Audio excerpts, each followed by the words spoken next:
Now in today class we learned how data or data member which is of static type will work.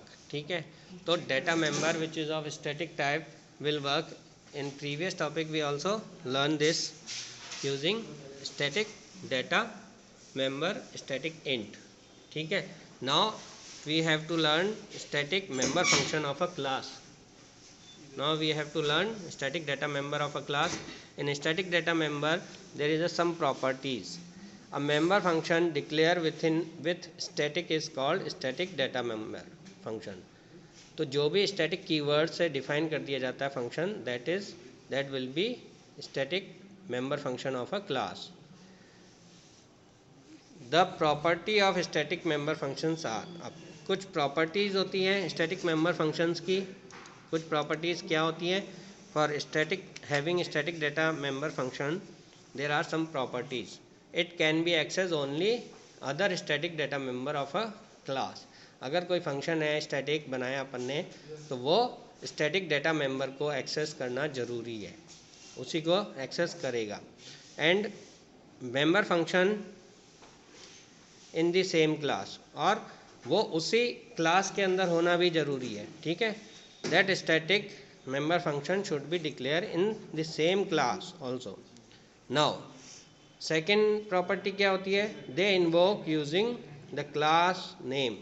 उनको class name से invoke करना जरूरी है. Using class name we invoke that static member function of class. Now we take example for demonstrating this. There is an example. There is a class definition. This is the class definition. In this class definition we define some static member. This is a class definition. ठीक है, in this class definition we define a simple function, simple member function void set. ठीक है, then now we also define a static data member that is of integer type and it is y. While we also declare a show function for value printing value of x. x की value को print करने के लिए एक show function ले लिया. Then x की value को इनपुट देने के लिए अपन ने सेट एक्स वाई की वैल्यू और ये फंक्शन अपन ने डिफाइन कर दिया. तो this is the function definition, member function definition inside a class. This is a type of inline function. In previous class topic of inline function we learned that how inline functions are work, and this is default inline, which is in which definition of class is definition of function is given inside a class definition. That's why it will be default inline function. And now x equal to x की value will be there. This is normal value, while this is a static member function of show underscore y name.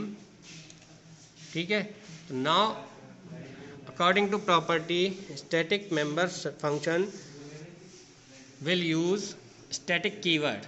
Here is the static keyword in definition of static member function. Now second is static member function should be used by only static data member.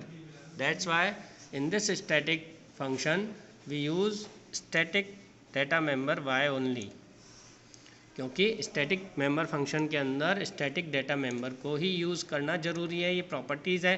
That's why we use this y in static data member, because in static data member there is a single copy. This is a y only. Misprint is there in your book. This is y and this is x equal to 10 and this is x equal to 20, while this is t1 object, sorry, this is t2 object and this is t1 object. So in this there is a mistake. I will correct this. Now we correct. Here is y and here is t1 and t2 objects, in which x and y both variables has a different copies for different objects, while for having static data member y has only single copy in this, so that's why we use static data members which having only single copy. Here y की copy एक single ही होगी, जो कि both object can be used. But how? See in this program. In this program, when we call T1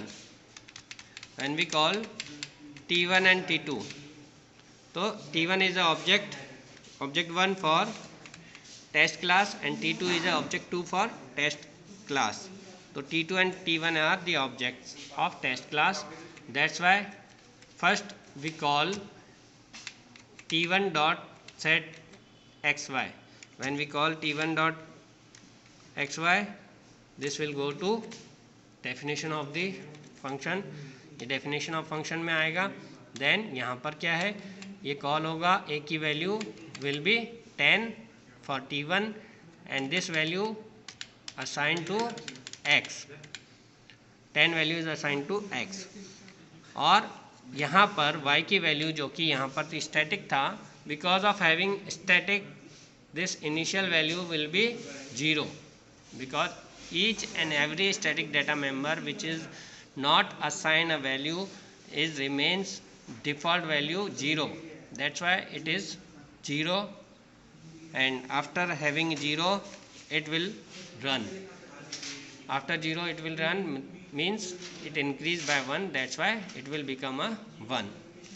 When this static member will become a 1, again we call with T2 with the help of T2 object we call and give value to the a. This value to a, that is 20. When we assign this 20 to a, then x will get value of 20. तो यहाँ पर जब हम x की value भेजेंगे तो x की value क्या होगी, x will be 20 for T2. यहाँ पर x T2 के लिए क्या हो जाएगा, 20 हो जाएगा. जैसे यहाँ पर T1 ऑब्जेक्ट के साथ हमने इसको कॉल कराया था तो ये वैल्यू लेके गया था 10 और वो 10 इसको असाइन हो गई थी x की, तो T1 के साथ ऑब्जेक्ट के साथ x की वैल्यू होगी 10 और ये इसको बढ़ाकर जो इसकी स्टैटिक वैल्यू 0 थी इनिशियल डिफ़ॉल्ट वैल्यू, उससे ये बढ़ाकर 1 कर देगा y की वैल्यू अंदर ही अंदर इंटरनल. ऐसे ही T2 को जब कॉल किया जाएगा, when T2 will call with its object then it will give value 20 and 20 assign हो जाएगी किसको, a को, और a इसको 20 वैल्यू x को दे देगा. दैट देयरफॉर x की वैल्यू यहाँ पर T2 के लिए 20 प्रिंट होगी and after that it again increase it. तो जो 1 वैल्यू थी y की पहले last time it will be 2, तो अब बढ़ के वो क्या हो जाएगी 2. Now in after this is a message कि हम ऑब्जेक्ट T1 के लिए एक उसका वैल्यू प्रिंट कराने के लिए शो कॉल कर रहे हैं. जैसे शो को कॉल किया वैल्यू प्रिंट कराने के लिए, देन यहाँ पर x की वैल्यू जो भी है T1 के लिए, क्योंकि T1 के साथ क्या, तो T1 के लिए जो वैल्यू है 10 वो प्रिंट हो जाएगी. ऐसे कैसे जब हमने कॉल किया T2 के साथ तो जो x की वैल्यू है T2 के लिए वो यहाँ पे फिर कॉल हो जाएगी. ठीक है, तो T2 के लिए एंड T1 के लिए 10 एंड 20 वैल्यू प्रिंट हो जाएगी. नाउ बिकॉज अपन ने दोनों के लिए अपन ने वैल्यू भेजी थी और वैल्यू भेजते समय उसने अपडेशन कर दिया था, तो जब भी हम क्लास स्टैटिक मेंबर को, क्लास के स्टैटिक मेंबर को जब भी कॉल करते हैं तो हमें ये it is a rule that we have to use only class name. हमको क्लास नेम का यूज़ करना पड़ता है, और क्योंकि एक ही कॉपी होती है उसकी, और क्लास नेम और स्कोप रेजोल्यूशन ऑपरेटर का यूज़ करके हम भेजते हैं, ना कि ऑब्जेक्ट नेम से.